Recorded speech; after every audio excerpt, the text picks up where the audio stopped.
The director signed his name 3 times and quietly condemned half a city with one protocol. Enact Firebreak Omega, he said, for syllables, embedded in 3 signatures, that turned 40 square kilometers of living skyline into a line on a map labeled contained. 9 million people in Harbor 9, 2.3 million inside Sector 12. The math said that if you tried to save them, you risked losing all of them. So the system decided you didn't try. Subscribe, follow every part of this story to the end, and drop your city in the comments. I want to see how far this one travels. The command went out across fiber and sky. In the glass and steel spine at the center of Harbor 9, on level 140, in a room full of silent terminals and humming air, Aisha Rahman heard the protocol code in her headset and felt something in her chest go cold. Confirm Firebreak Omega for Sector 12. All remote operations. Prepare for immediate disengagement and evacuation within 12 minutes. Acknowledge. For a moment, she didn't move. She didn't breathe. She just stared at the data wall in front of her as if it had said something obscene. Sector 12 shimmered there in vector lines and heat maps. Streets, towers, transit lines, overlaid with red. Structural fires, toxic plumes, failing maglev tracks, stalled medpods. Underneath the colors, the slow pulse of biometric pings from people who were still alive. Tens of thousands of them. 12 feet to her right, in the next operator pod, Omar had already pulled his headset slightly off one ear. He was watching her instead of the wall. 29 years of being her brother had tuned him to the smallest shift in her breathing. "Say, I misheard that," he said quietly. "You didn't," Aisha replied. Her voice came out flat. Not because she felt flat, because if she let any direction into it, anger, fear, anything, it would tilt everything. On the data wall, a red halo appeared around Sector 12's perimeter. Firebreak pending. Containment drones already pivoting. Transit AI starting to reroute long-haul traffic around the sector completely, treating it as a hole in the map. Ops 12. Acknowledge Firebreak Omega. The voice in their headsets belonged to Shift Command. Captain Rennick.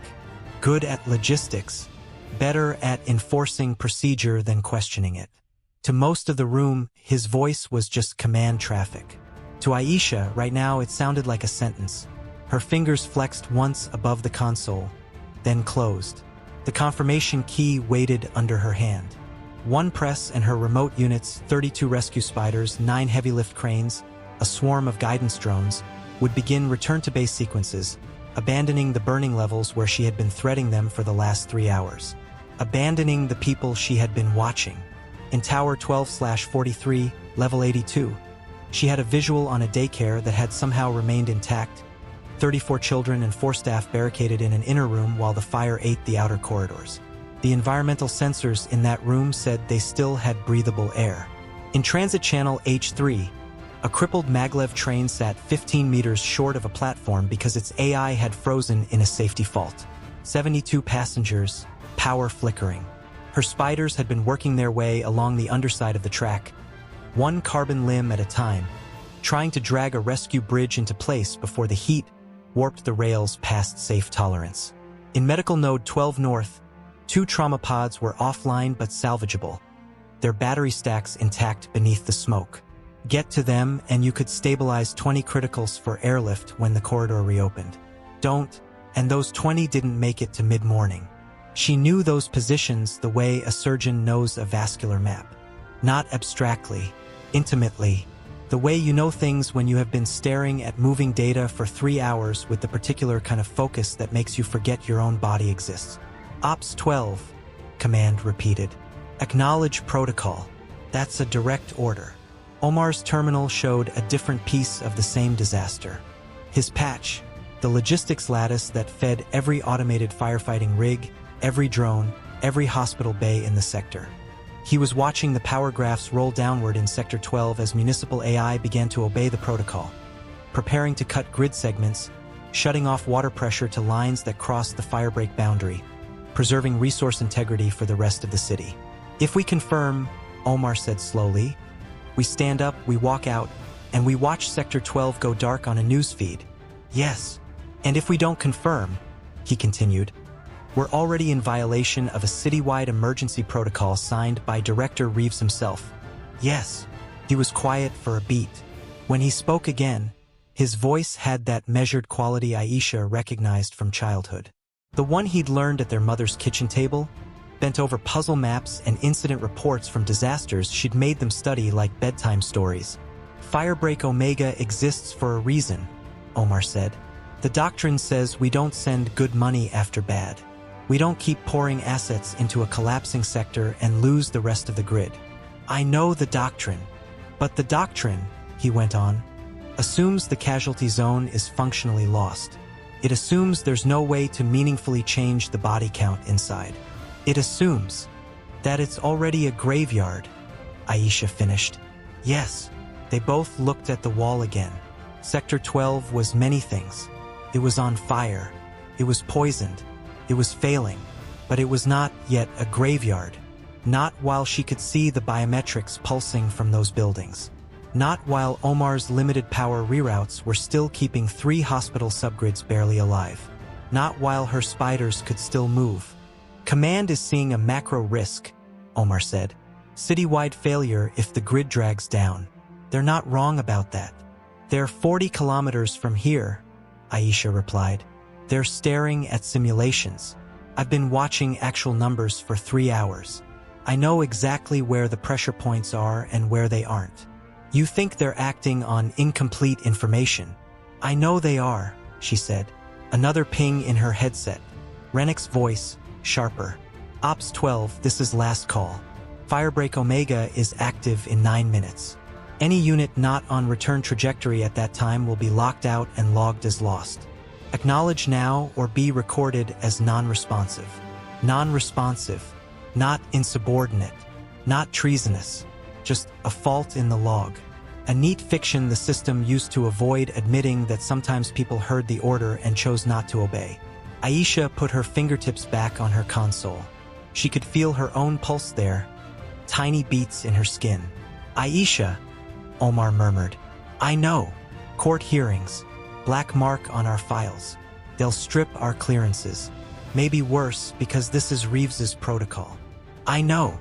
Everything we built in ops for the last 7 years. She inhaled, exhaled, let her eyes blur for exactly 1 second so the data became color and light instead of numbers and names, because otherwise she was going to see the daycare in Tower 12/43, and she wasn't sure she could say the next words while thinking about 4 adults trying not to let children hear the fire. Our mother, Aisha said, once told me the most dangerous thing an operator can become is comfortable. Omar's mouth ticked. Disciplined is good, he recited softly. Comfortable is how good people follow bad orders. She also said, Aisha went on, the policy isn't the mission is the mission. I remember. So, Aisha said, I have run every consequence branch I can think of in the last 60 seconds. Our careers, our clearances, our freedom, and then I looked at this wall. She tapped a key. The overlay changed. Biometric pulses went from pale green to bright white, each one a flaring point. Tens of thousands of little stars. And I realized those people don't have 60 seconds left for me to argue with myself. Omar was quiet. In that quiet was not doubt. It was calculus. The same relentless, unforgiving math their mother had required them to learn, sitting at that old oak table, working through real incident case files until they could see the hinge point in each one. The moment someone could have done something different and didn't. You've already decided, he said. Aisha didn't answer him. She moved her hand instead. The confirmation key sat under her palm. She did not press it. She slid her fingers sideways, tapped a different sequence. The console chimed softly as she took manual override on her own swarm, bypassing the automated return protocols, flagging her drones as in transit to safe staging, while feeding them completely different coordinates. On the other side of the room, 30 meters away, Shift Command couldn't see that detail. They saw green icons changing to blue on their overview. Units complying. No one down there watched the live camera feeds the way she did. Omar watched her hands. Aisha, he said quietly this time. Yes, just so we say it out loud. We are now disobeying a named emergency protocol. Yes, together. She glanced at him. He was already keying in his own override strings, fingers blurring over the virtual keys. I've got 14 minutes of discretionary power routing in Sector 12 before the grid AI notices I'm cheating, Omar said. If I get caught, my access slams shut. Firebreak kicks me out of the mesh, and this whole stunt lasts about 40 seconds. If you don't cheat, Aisha said, those kids in Tower 1243 last about 10. A faint, disbelieving breath escaped him. It might, in different circumstances, have been a laugh. Right, he said. Let's buy them some time.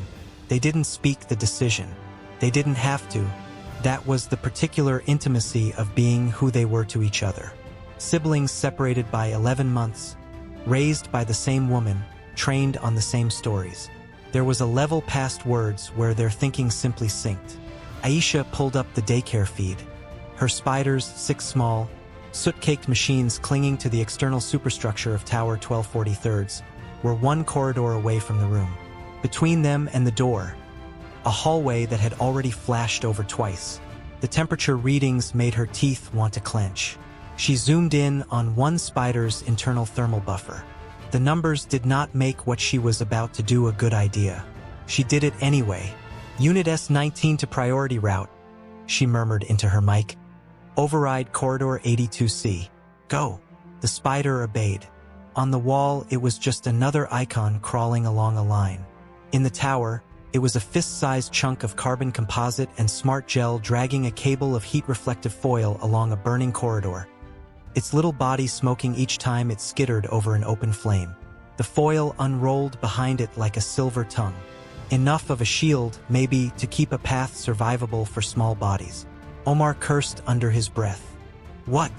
Grid AI just flagged water pressure to 12 as non-essential, he said. It wants to divert to Sector 7.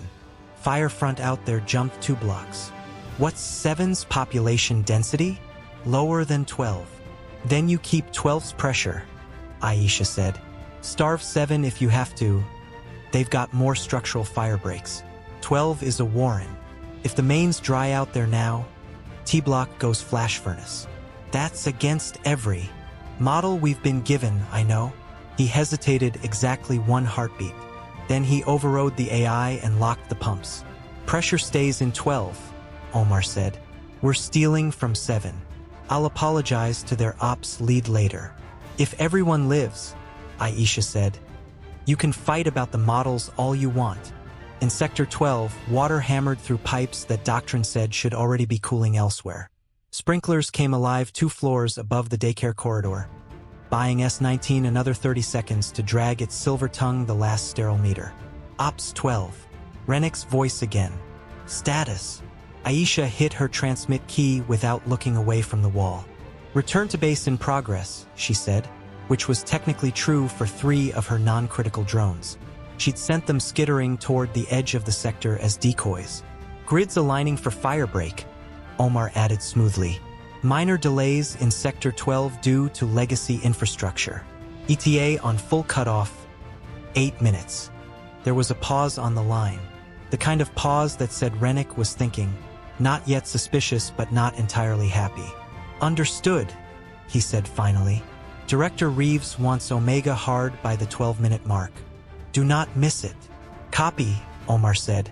He cut the channel and shot Aisha a look. We just lied to command, he said. No, Aisha said. We adjusted the resolution of the truth. He made that not quite laugh again. On the wall, S19 reached the daycare door. Its manipulator arm extended, scraping ash off the access panel.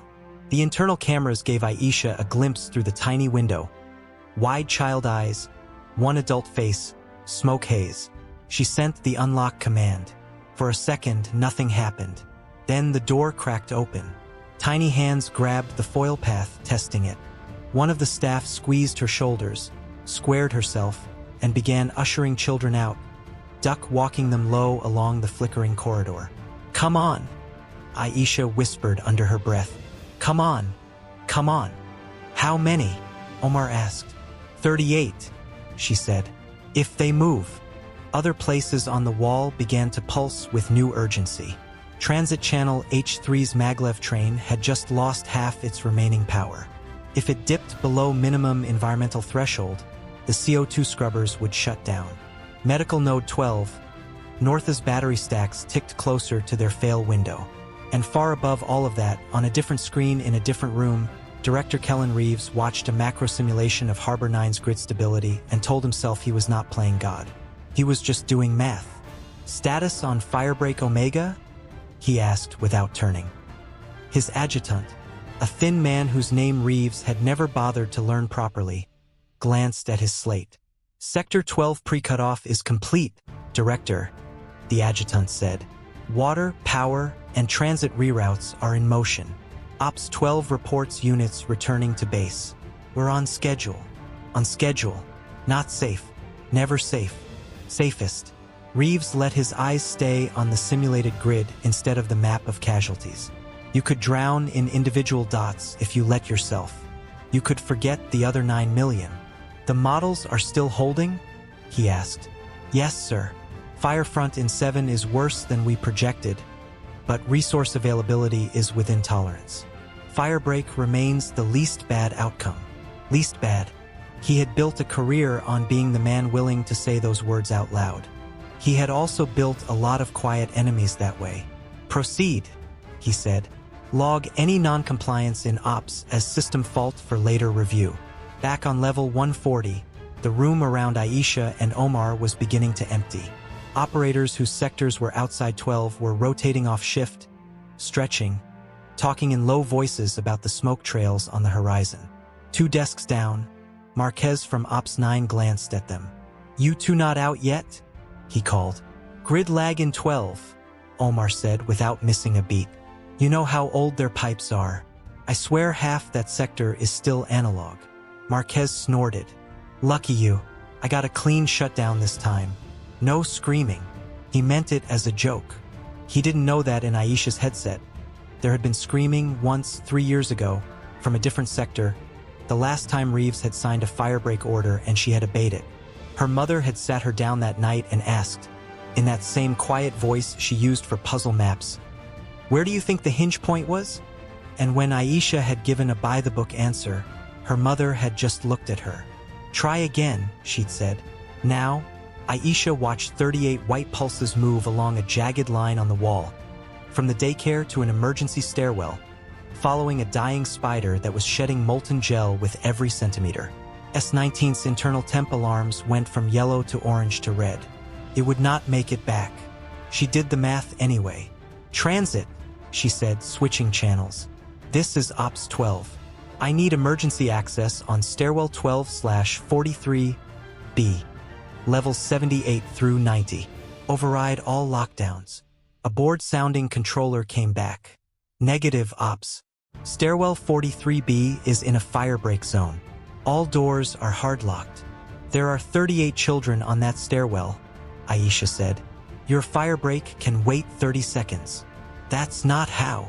She cut him off and sent her credentials on a different channel, tagged with a code that only 8 people in the city were supposed to have. Her mother had been one of them.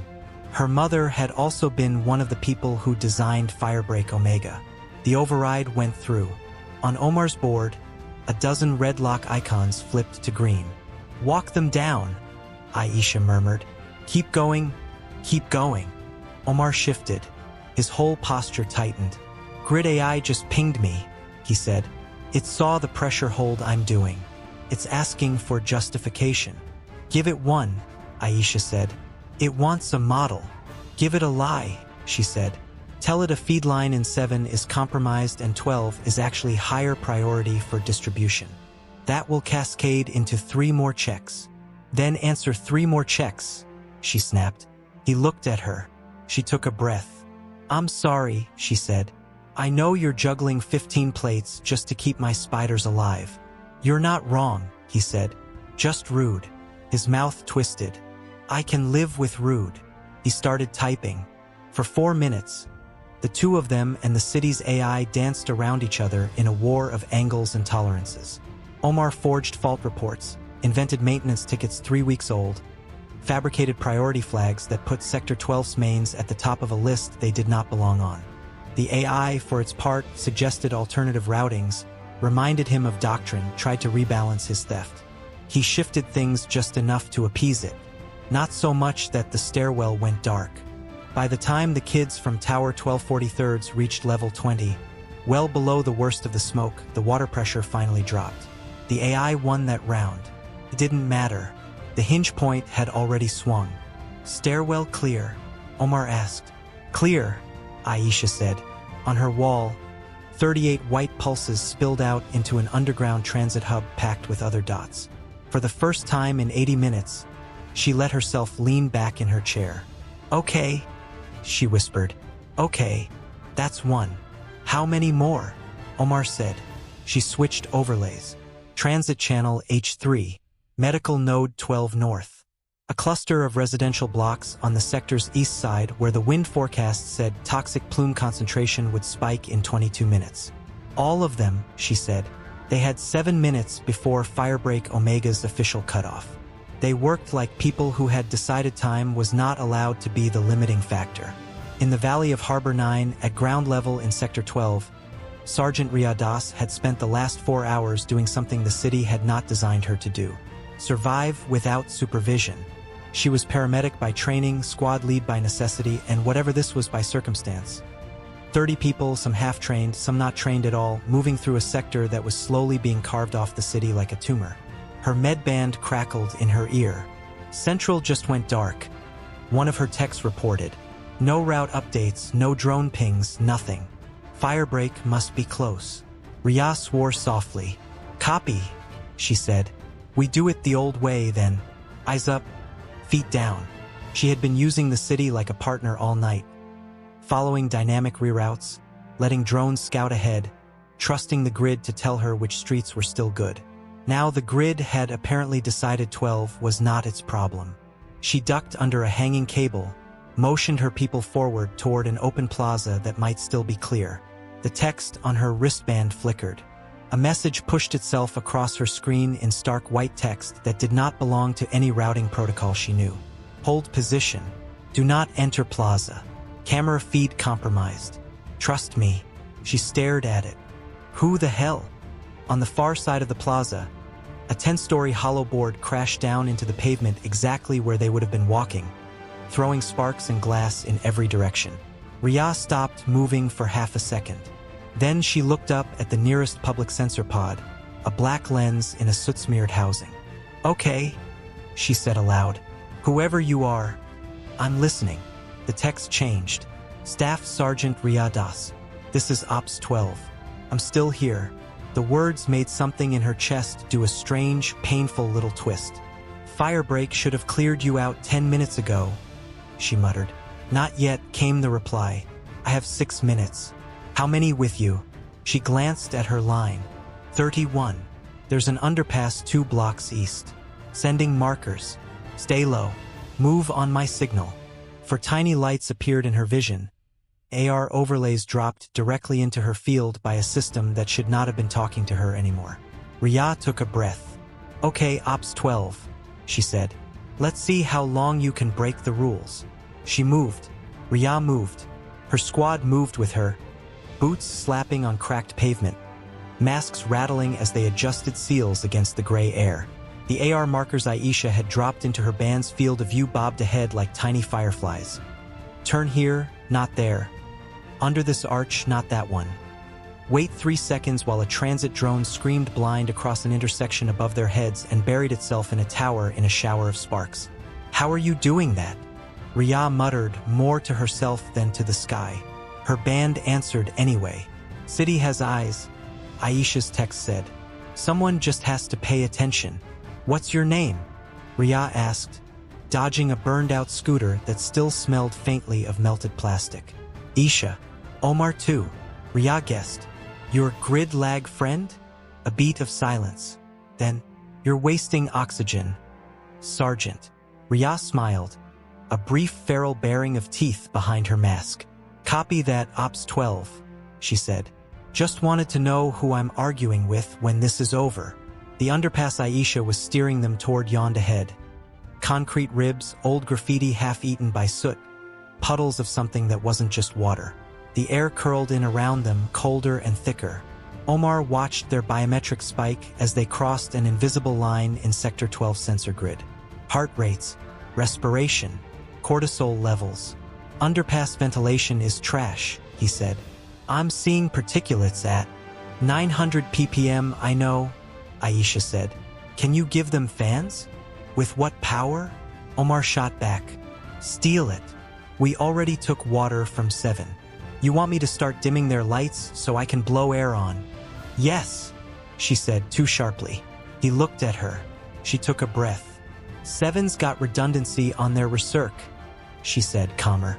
12 doesn't. You know that. You told me that 6 months ago when we were rewriting their maintenance schedules. He exhaled through his nose. Right, he said.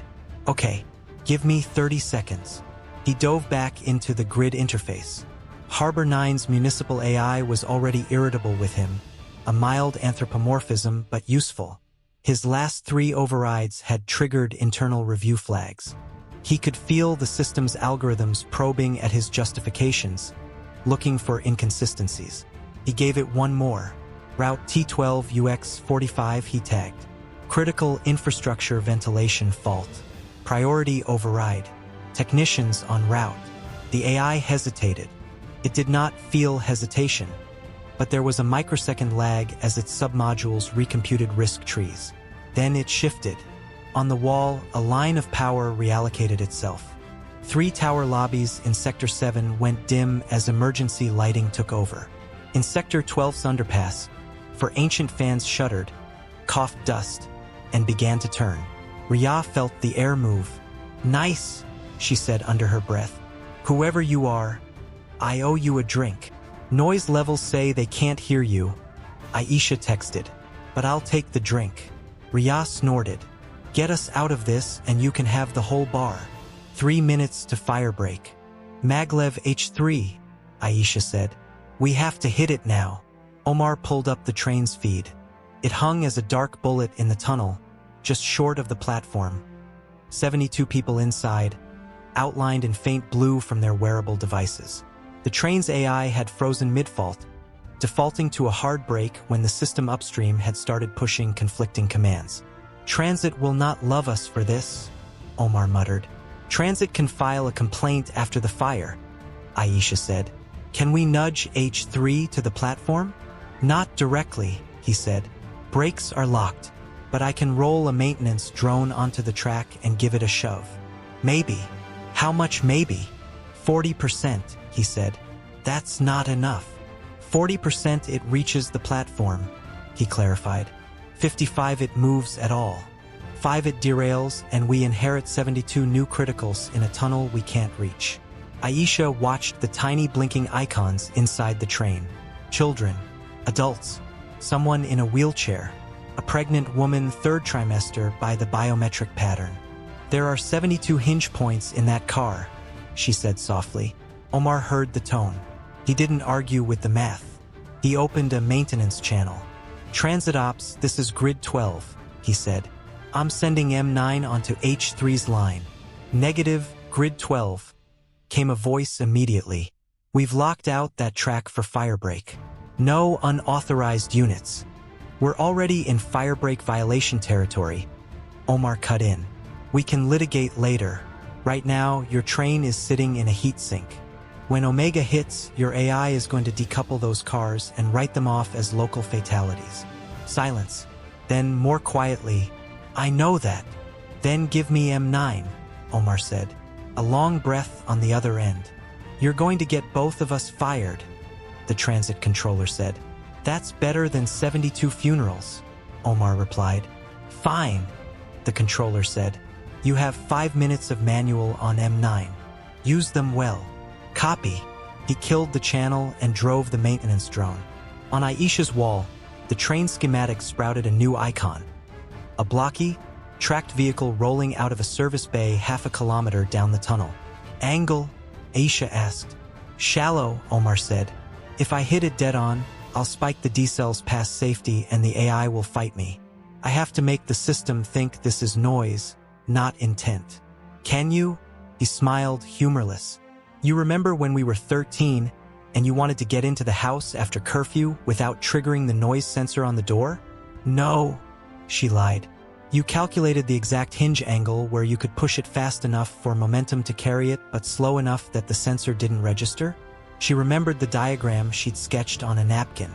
Her mother had found it the next day and laughed until she cried. Same principle, Omar said. Only if I'm wrong this time, we don't get grounded. We get indicted. High stakes, Aisha said. Welcome to adulthood. He guided M9 down the tunnel. In the train, passengers watched the maintenance drone's headlights flicker in the smoke. Some flinched away. Others pressed to the windows, desperate for any sign that someone up there still knew they existed. The drone reached the train's rear coupler. Omar eased it into position.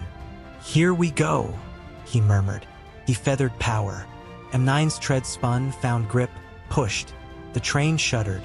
Inside, people grabbed for rails for each other.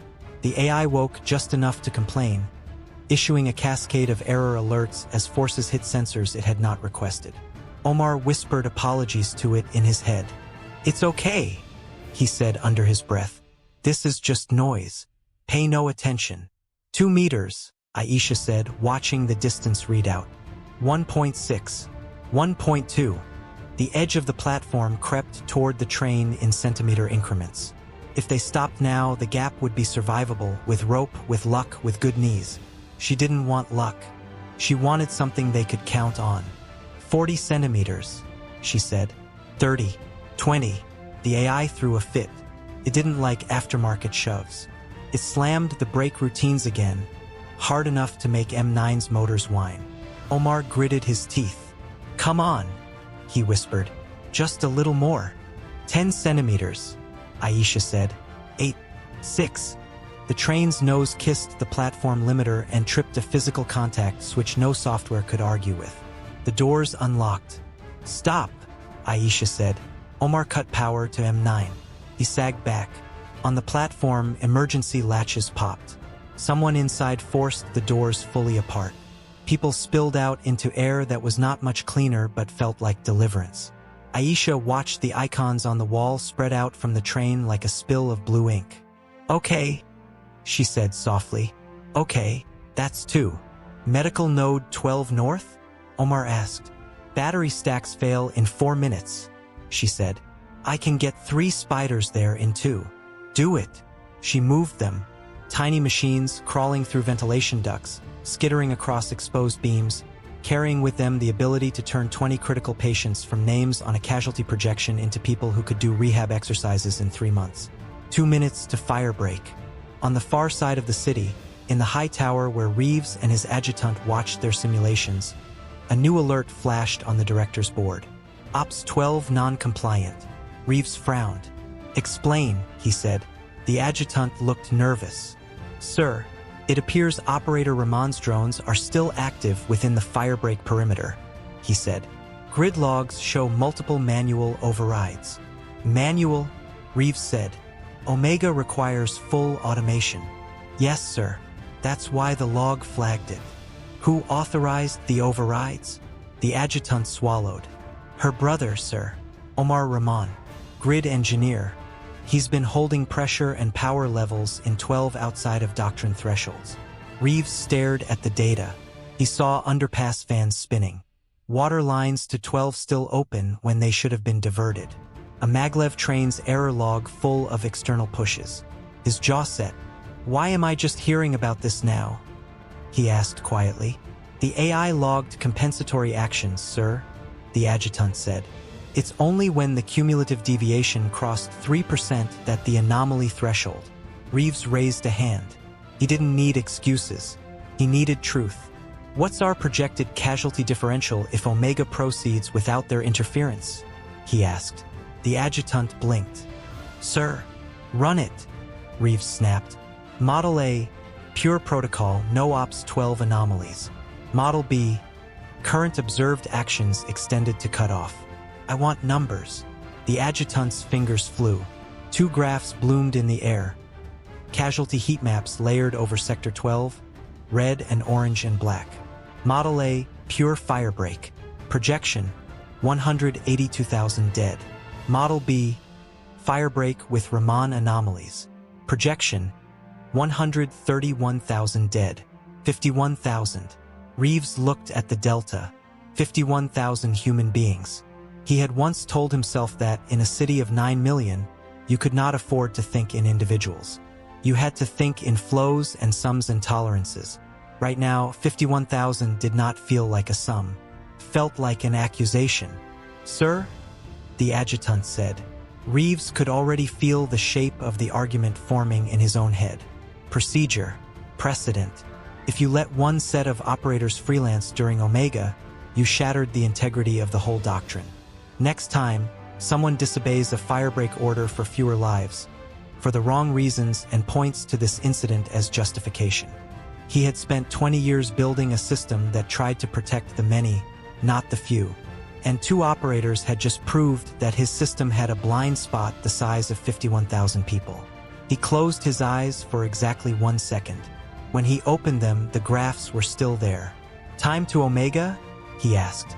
90 seconds, sir," the adjutant said. "Status of Ops 12 units?" "Still inside, sir. 2 spiders in medical node 12 north. 1 in transit. The rest scattered. Can they extract before cutoff?" "At their current trajectories." The adjutant hesitated. "No, sir." Reeves exhaled. "Proceed with Omega," he said. "On schedule." The adjutant didn't move. "Sir, if we allow." "Proceed," Reeves repeated. "And log the anomalies. We will address them." The adjutant keyed the command. Across the city, a line on the map hardened. In Sector 12, lights flickered. Pumps spooled down. Transit rails went from humming to dead. On level 140, Aisha's board lit up with error codes. "Omega just hit hard," Omar said. "We're out of time." Aisha watched her spiders. 2 had made it into medical node 12 north. They clamped battery packs to offline trauma pods with the last of their own charge. Sensors blinked to life. Patients who had been minutes from becoming numbers on a screen turned back into people with pulses on her wall. The 3rd spider died 1 corridor short of the node, its feed going black as the power in that section cut. "Trauma pods 1 and 2 are stable," Aisha said. That's something." Her drone's icons began to gray out on her board as firebreak permissions stripped their access to the local mesh. She felt each one like a string snapping. "Ria?" she said into her mic. No reply. The emergency band had gone quiet. She switched to text. "Ria, status?" Her message hung. Then, after a heartbeat, "Underpass clear. We're in 7. Air's better here. My people are alive." Aisha's lungs let go of something she hadn't even realized she was holding. "Good," she sent. "Keep moving. Central will pick you up." There was a pause. "That you?" Ria texted. "Central?" Aisha almost smiled. "Not for long," she wrote. "What happens to you?" The question blinked at her. She looked at Omar. He was already watching her. "They're going to come," he said. "You know that." "Yes," she said. "You want to run?" The question sat between them. They both knew enough city topology to disappear if they really tried. They knew where the blind cameras were, where legacy tunnels ran beneath the official map. They also knew what running would look like to the people whose lives they just bent the system to save. "Mom didn't raise ghosts," Aisha said. Omar's mouth twisted. "She also didn't raise martyrs," he said. "No," Aisha said. "She raised people who understand that the mission doesn't end when your shift does." He looked down at his hands. They were still resting on the console, fingers slightly curled over empty space. "Then we stay," he said. "We stay," she echoed. She answered Ria. "We'll be here," she wrote. "Go do your job. We'll do ours." "What's your job now?" Ria sent. Aisha considered. Then, explaining. Ria didn't answer. She didn't need to. She had 31 people to get to triage and a story to tell later, when someone asked her how the hell anyone got out of 12. On level 140, the room had gone quiet. Firebreak Omega was done. Sector 12 was a dark hole in Harbor 9's light map. ringed with containment drones like a necklace of steel. Operators whose boards no longer pulsed with urgent color sat back, exhausted, or got up, muttering to each other about off-shift drinks, about the news feeds they were about to doom-scroll. Only 2 workstations still glowed with the intense, busy light of manual control. A shadow fell across Aisha's console. "Operator Rahman," Captain Rennick said, "step away from the board." His voice had lost its earlier, almost bored professionalism. It was flat now in a different way, the kind of flat that sits on top of anger like ice over deep water. Aisha took her hands off the console. She didn't look at the others in the room, but she could feel their attention. Omar spun his chair to face them. "Sir," he began. Rennick's eyes cut to him. "Engineer Rahman, you too," he said. "Away from the grid. Hands where I can see them." That stung more than Aisha expected. She did as instructed anyway, raising her hands slightly, palms out. Omar mirrored her. "You are both relieved of duty," Rennick said. "Effective immediately. Security is on its way. You will surrender your badges and devices and accompany them to holding." The words were by the book. They were also, in some deep structural way, wrong. But the structure was the structure. "I understand," Aisha said. She reached up, unlatched her ops badge, laid it on the console.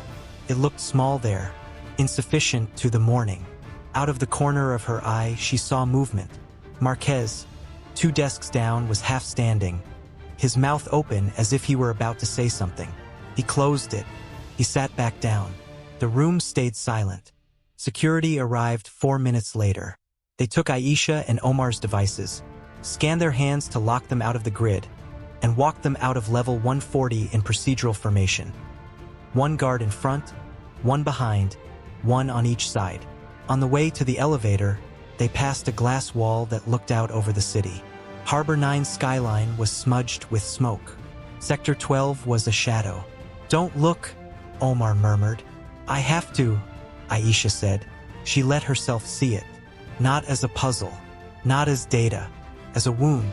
Then the elevator doors closed. The detention room was small and had the carefully anonymous decor of any place designed to contain people without leaving a memory. Neutral walls, a table bolted to the floor, 2 chairs. They sat. They waited. 37 minutes later, the door opened. Director Kellen Reeves walked in. Up close, he looked older than he did on the news feeds. The silver in his hair was more pronounced, the lines around his mouth deeper. He looked like a man who had not slept in 24 hours and was thinking about rounds of coffee in terms of survival, not comfort. He sat across from them. He did not turn on the recorder immediately. "Are either of you hurt?" he asked.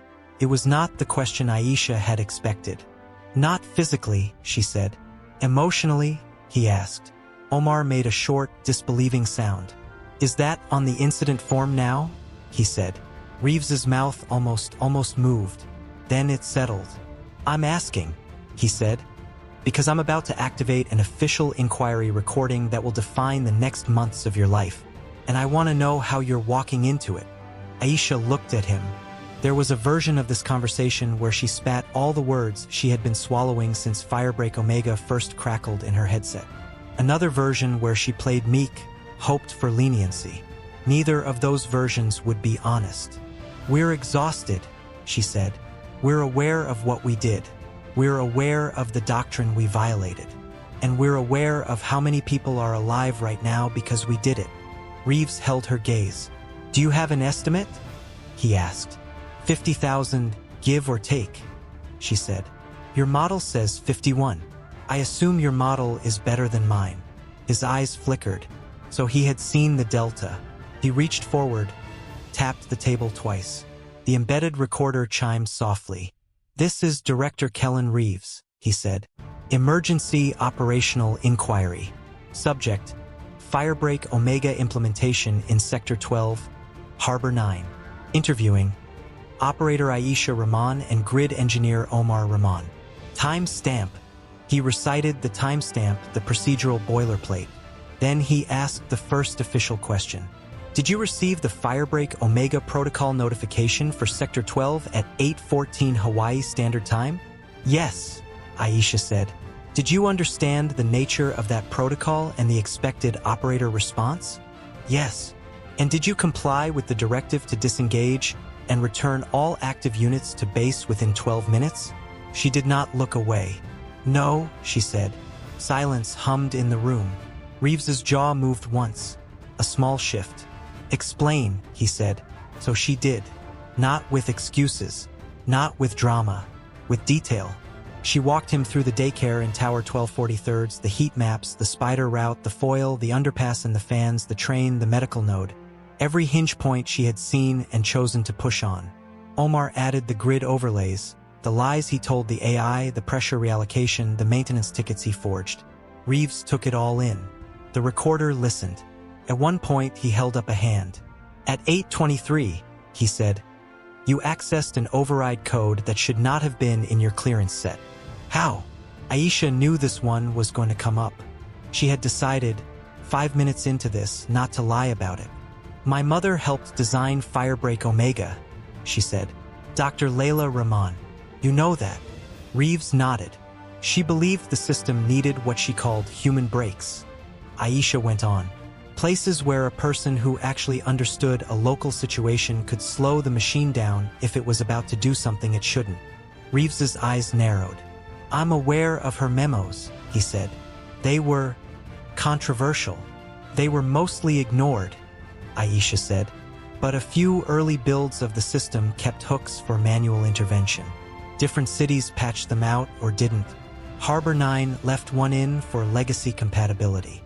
And your mother gave you the entry key," Reeves said. "She gave me a lot of things," Aisha said, "including the expectation that if I ever saw the system about to do something that violated the mission in the name of the protocol, I wouldn't sit on my hands." Reeves sat very still. The recorder hummed. "So you consider what you did today," he said slowly, "to be aligned with your mother's intent. Not sabotage.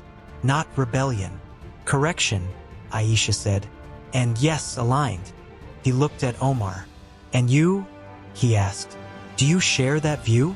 Omar shrugged one shoulder. "I don't have mom's gift for speeches," he said. "I have math. The math said, do nothing and we bury 50,000 more people than we have to. The math said, push and we take a shot at changing that. I pushed." Reeves leaned back. He turned off the recorder. "That's enough for now," he said. "Is it?" Omar said. "Seems like the part you really care about is what we did to your doctrine, not just your stats." Reeves's gaze refocused on him. "Don't presume what I care about," he said. "Then say it," Omar replied. "Off the record." Reeves was quiet. Then, to Aisha's surprise, he did. "Firebreak Omega is the closest thing this city has to a god," he said. "We built it because the alternative was chaos. Every district screaming that their lives mattered more than the next one. Every politician using disaster response to buy votes." He rubbed his temple briefly, as if against a headache. "I signed Omega this morning," he said. "I did it knowing exactly how many names I was condemning. That's what the job is. You understand that?" "Yes," Aisha said. "There is a reason Omega doesn't leave room for individual heroics," Reeves said. "Heroics are unpredictable, unstable. Systems don't scale on heroics." "No," Aisha said quietly. "They scale on sacrifices, usually other people's." His eyes sharpened. "That's rich," he said. "Coming from someone who just fed 72 people on a train and 38 kids in a tower to the survivability curve." "I didn't feed them anywhere," Aisha said. "I went and got them out." Something in his expression shifted at that. Not agreement, recognition. "I'm not going to lie to you," he said. "The inquiry board will find you both in violation. The code is rigid on that. If an operator disobeys Omega and we let it go unpunished, every operator in every city the system feeds will have an argument for why their case is special." The edifice cracks. He paused. "This won't be a quiet disciplinary hearing," he added. Sergeant Das somehow routed a live feed to the emergency broadcast band while she was under the underpass. Half the city heard her shouting about Ops 12, keeping them alive after Firebreak abandoned them. Omar blinked. She what? He said. Unintended media exposure, Reeves said dryly. By the time we cut the feed, there were already recordings. By the time Firebreak finished, they were on every Citizen channel.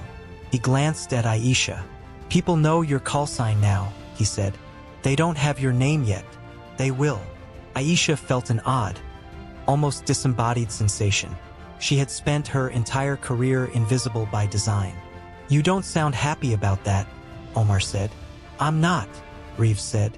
Operational anonymity exists for a reason. Also, the council has convened an oversight session.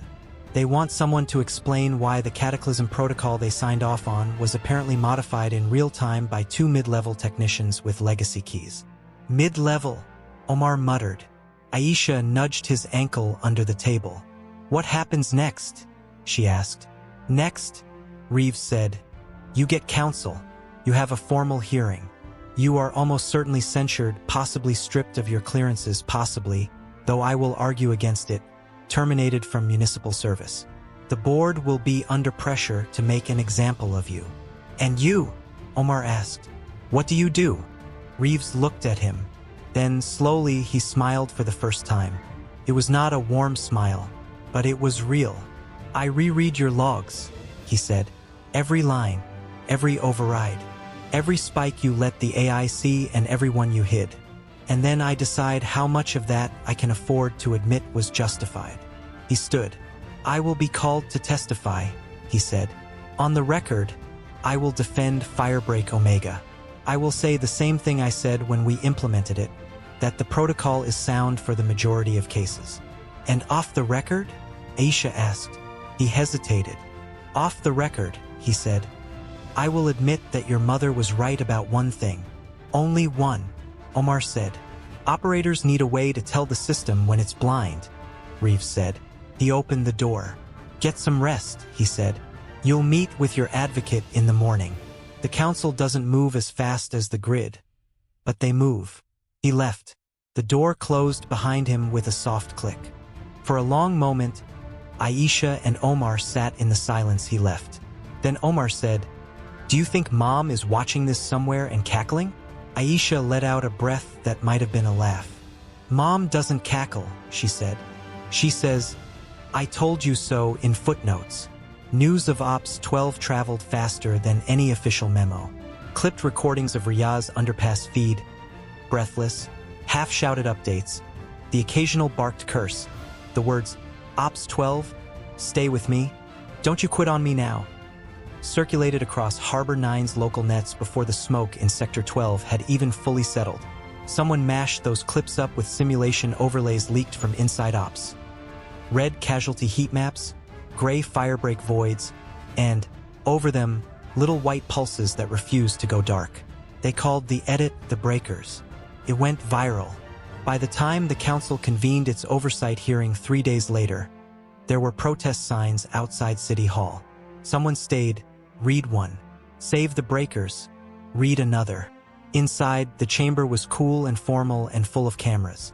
Aisha sat at the witness table beside Omar and their appointed advocate, a sharp-eyed woman named Danelle Cho who treated every sentence like a scalpel. Riyah sat in the front row, her uniform crisp, her band polished. Her left arm was in a brace. She had torn a tendon hauling someone in Sector 12 up over a collapsed barrier. She looked like she wished she were anywhere else. Director Reeves sat at the opposite table, flanked by legal counsel and the city's chief risk officer. Above them all, in a curved arc, the council members watched. Some spoke in murmurs to their aides. Some looked at their slates. One or two watched Aisha directly. Counselor Elian Morrow, chair of the Emergency Oversight Committee, tapped his gavel. This hearing will come to order, he said. Aisha had watched his speeches before. Measured, thoughtful, rarely exciting. Up close, he looked exactly like a man who tried very hard to be fair and was terrified of failing at it in public. He cleared his throat. We are here, he said, to examine the implementation of Firebreak Omega in Sector 12 and to determine whether any deviations from authorized protocol occurred that require corrective action. He looked at Reeves. "Director, your office signed the order," he said. "We'll begin with your statement." Reeves stood. His prepared remarks were, as expected, a careful defense of Omega, its necessity in large urban disasters, the impossibility of treating every square meter as equally savable, the obligation to preserve the greater city. He did not mention Ops 12 until page 4. "When the anomaly logs surfaced," he said, "my initial reaction was concern for procedural integrity. If operators feel empowered to disregard Firebreak directives, we risk chaos." However, he let the word hang. Subsequent review of the actions taken by Operator Rahman and Engineer Rahman, including their use of a legacy override key and their management of grid resources, demonstrated that their deviations from protocol reduced projected casualties by approximately 50,000 individuals, without compromising the larger city's stability. Murmurs rustled through the chamber. "Let me be clear," Reeves said. "The protocol was not wrong. Without Omega, Harbor 9 as a whole might have fallen. But the protocol did not have, and still does not have, mechanisms for incorporating real-time, ground-level judgment from highly skilled operators. The Rahmans exploited a gap. They saved lives through that gap. The question before this council is how to respond to that exploitation." He sat. Cho touched Aisha's arm lightly. "Breathe," she whispered. Aisha realized she'd been holding her breath again. Morrow turned to her. "Operator Rahman," he said, "you've heard the director's characterization. Do you disagree with any of it?" She stood. Her legs felt a little like someone else's. "No, counselor," she said. "The macro models are what they are. I've worked with Omega for 7 years. I know why it exists." "Then why?" Morrow asked. "Did you disobey it?" There was the question, the one that boiled everything down to a word. She thought of giving a technical answer. She thought of talking about thresholds and local variables and environmental deltas. Instead, she heard her mother's voice, low and insistent at the kitchen table. "Find the hinge," she'd say.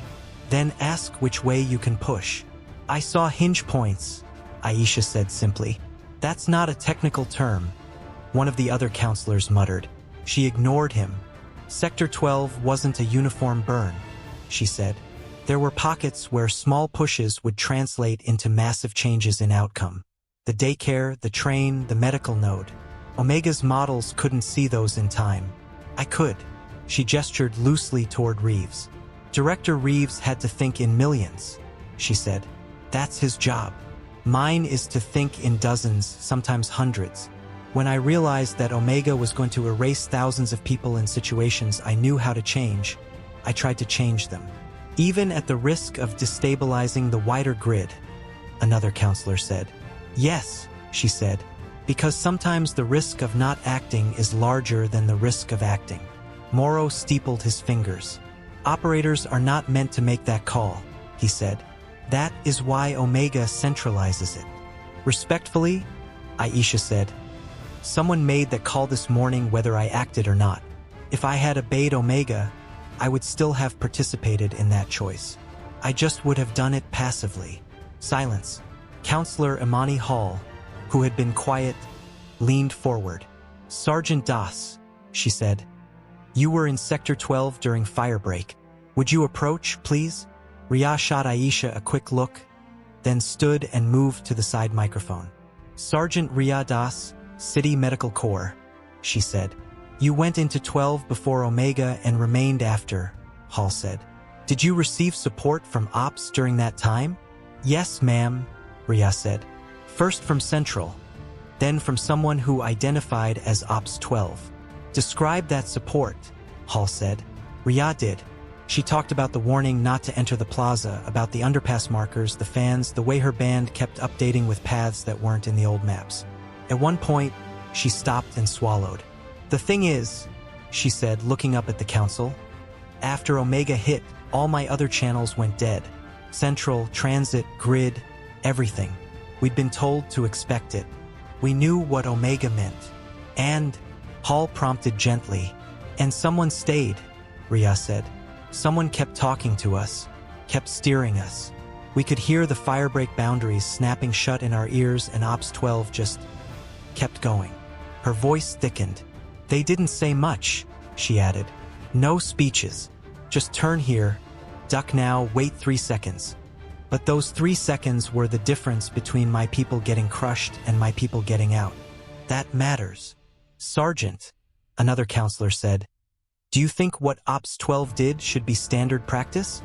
Would you want every operator making their own calls about Firebreak? No, sir, Rhea said immediately. I've been in enough messes to know that if everyone freelances, you get people killed. But I also know what my hands looked like when we were waiting under that underpass, holding a door against smoke. They were shaking. Ops 12's voice wasn't. She glanced at Aisha. If you ask me whether I want a system that has room for people like that to slow it down when it's about to make a mistake, she said, my answer is yes, even if it makes your jobs harder. The gallery stirred. Hall nodded. Thank you, Sergeant, she said. Rhea stepped back. Cho leaned toward Aisha.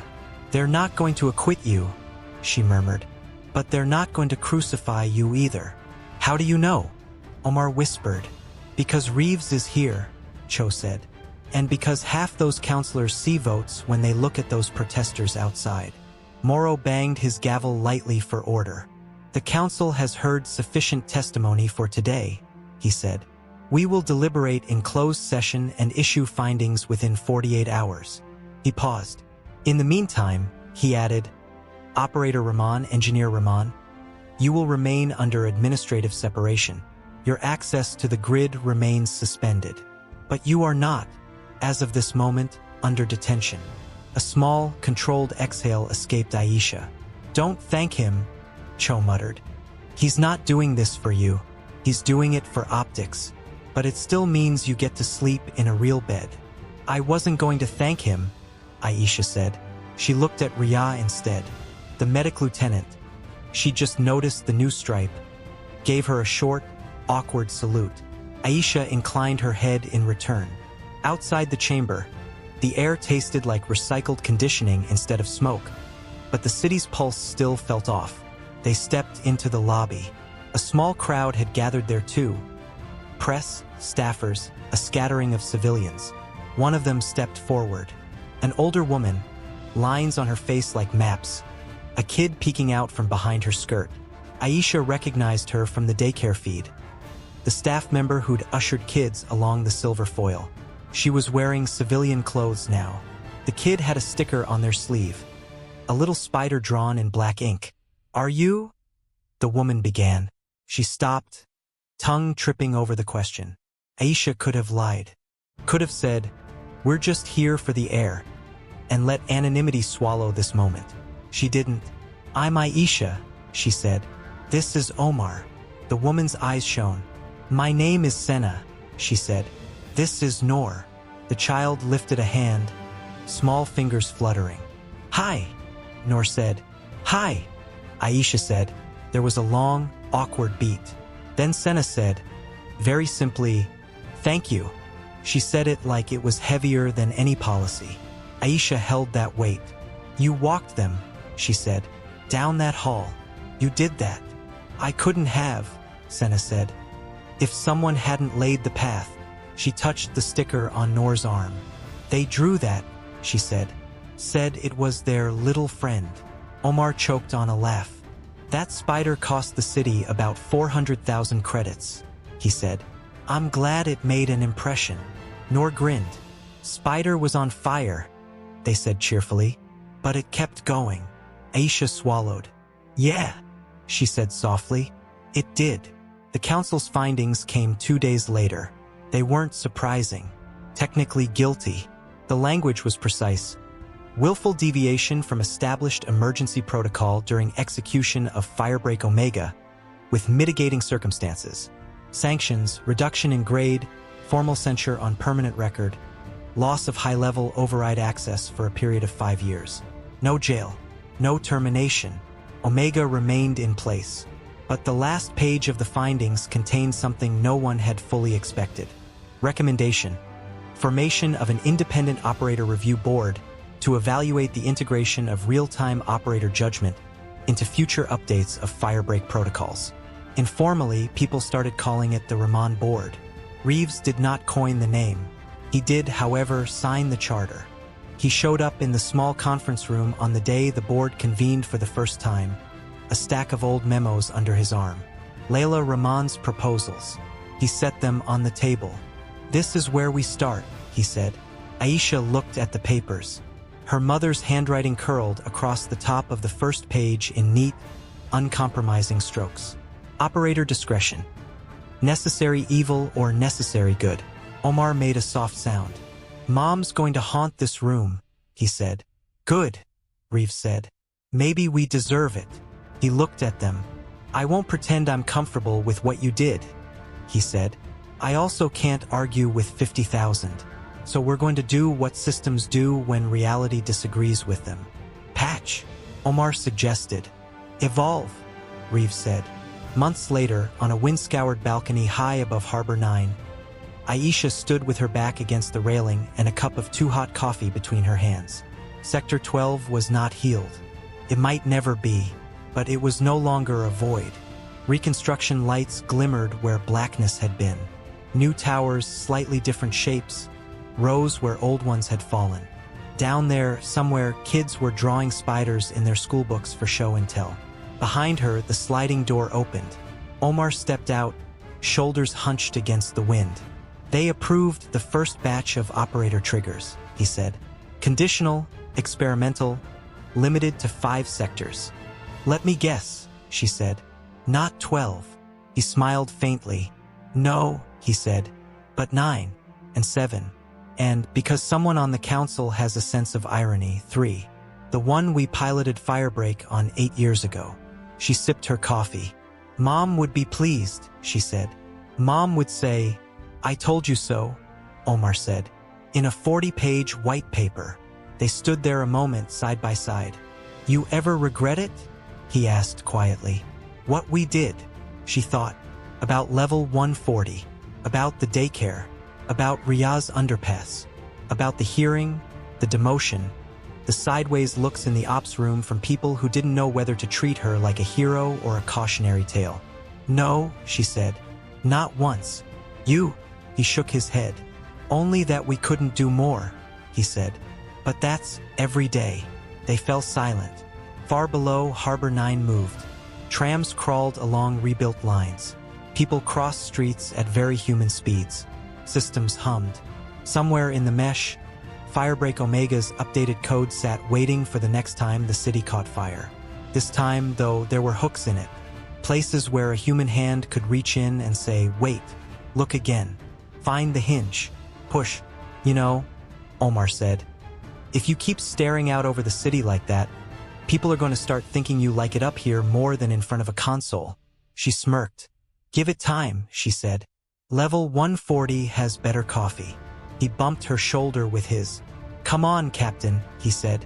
"We've got a board meeting.